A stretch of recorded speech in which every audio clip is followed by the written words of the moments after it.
আসসালামু আলাইকুম। সুপ্রিয় শিক্ষার্থী, নিশ্চয় তোমরা আজ দুপুরে এই রমজানের দিনে ভালো আছো এবং সুস্থ আছো।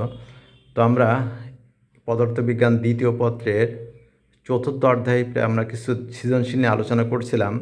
আজকে আমি তোমাদের একটা গুরুত্বপূর্ণ বিষয় নিয়ে আলোচনা, একটি মাত্র বিষয় নিয়ে। দেখো, সেটা খুবই গুরুত্বপূর্ণ।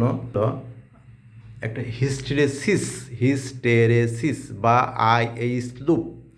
আইট হচ্ছে চুম্বকায়ন মাত্রা, যেটা আমরা এখানে দেখিয়েছি, I = M/V, একক হলো অ্যাম্পিয়ার মিটার স্কোয়ার। আর এইচ হচ্ছে চুম্বক ক্ষেত্রের প্রাবল্য। এইচটাকে বলবো চুম্বক ক্ষেত্রের প্রাবল্য। এটাকে বলা হয় আইএইচ লুপ বা হিস্টেরেসিস লুপ।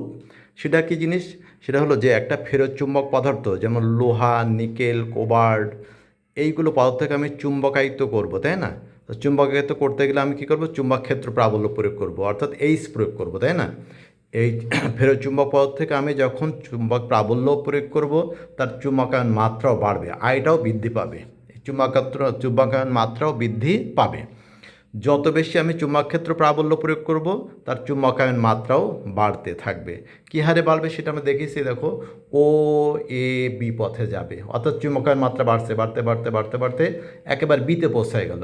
বিতে একেবারে সম্পৃক্ত মানে পৌঁছায় গেল, অর্থাৎ ওই ফেরত চুম্বক পদার্থ যতটুকু চুম্বকে পরিণত হওয়ার কথা ততটুকু হয়ে গেছে, তাই তো?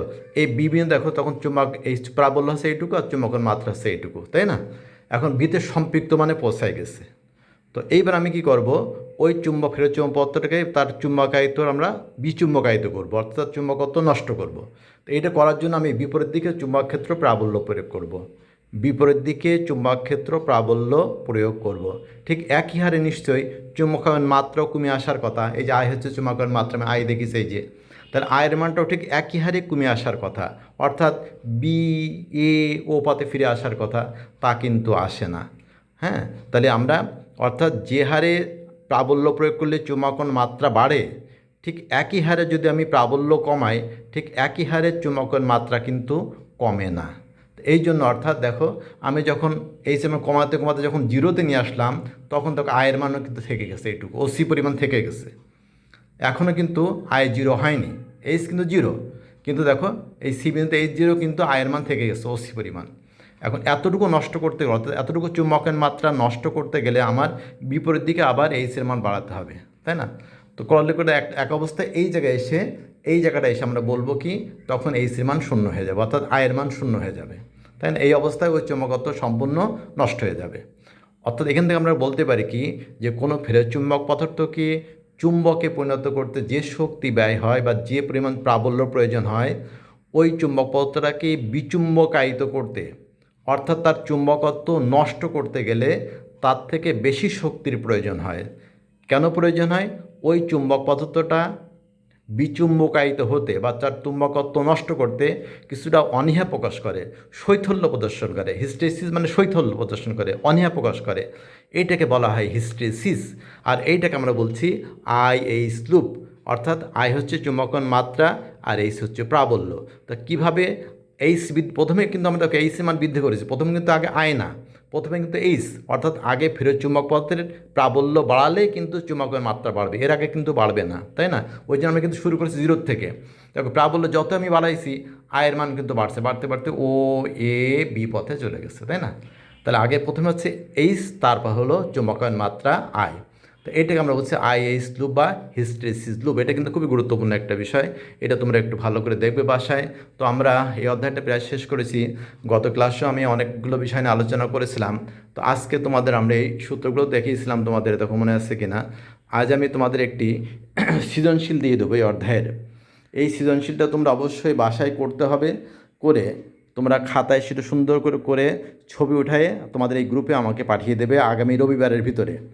আগামী রবিবারের ভিতরেই এই সৃজনশীলটা আমি যেটা তোমাকে দিচ্ছি, সিকিউ এমসিকিউ দুইটাই আছে এই অধ্যায়ের, চতুর্থ অধ্যায়ের পদার্থবিজ্ঞান দ্বিতীয় পত্রের চতুর্থ অধ্যায়ের যে সৃজনশীলটা আমি দেব, তোমরা সেটা বাসায় সমাধান করে, সুন্দর করে সমাধান করে সিকিউ এমসিকিউ করে ছবি উঠায়ে আমাদের এই গ্রুপে তোমরা অবশ্যই পাঠিয়ে দেবে, নাম রোল লিখে, তোমার ক্লাস রোল এবং নাম লিখে অবশ্যই পাঠিয়ে দেবে। দেখো, তো দেখা যাচ্ছে নিশ্চয়ই এই যে প্রশ্নটা আমি তোমাদের গ্রুপে দিয়ে দিচ্ছি, ভালো করে দেখো, এটা দেখা যাচ্ছে এখানে নিশ্চয়ই, এটা দেখতে পাচ্ছ, এইটা এই হচ্ছে প্রশ্ন। আমি একটু উপরে উঠাই নিই, আমি একটু উপরে উঠাই নিচ্ছি। দেখো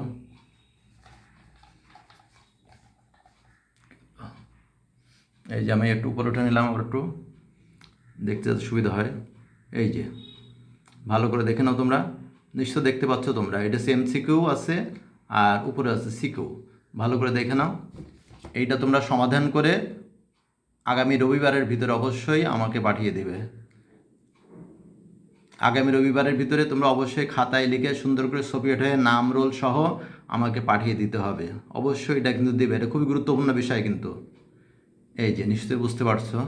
এই দেখো সবই কিন্তু তোমাদের করানোর ভিতরে আছে। আমি তোমাদের ডিটেলস ছবি উঠে দেখাই দিলাম। তো আমরা আজকে এখানে শেষ করতে চাচ্ছি। তাহলে এই একটা গুরুত্বপূর্ণ অধ্যায় কিন্তু আমরা শেষ করলাম। এই অধ্যায়টা কিন্তু বিগত পরীক্ষায় ছিল না। বিগত 6 বছর কিন্তু এই অধ্যায়টা ছিল না। এবার নতুন তোমাদের আসছে, অর্থাৎ ফুল সিলেবাসের ক্ষেত্রে এটা আছে। সুতরাং তোমাদের জন্য খুবই গুরুত্বপূর্ণ এটা। তো তোমরা এটা অবশ্যই পড়ে প্রশ্নগুলো সুন্দর করে লিখে ছবি তুলে আমাকে পাঠিয়ে দেবে, এই আশাবাদ ব্যক্ত করে আজের এই রোজার 24 তারিখ 24/3/2025 আজকে তোমাদের সবাই এই দুপুরবেলা তোমরা সবাই ভালো থাকো, সুস্থ থাকো, সুন্দরভাবে ঈদ পালন করো, এই আশাবাদ ব্যক্ত করে তোমাদের সুন্দর সুস্বাস্থ্য কামনা করে আমার জন্য দোয়া চেয়ে আজকের মতো শেষ করছি। আল্লাহ হাফেজ।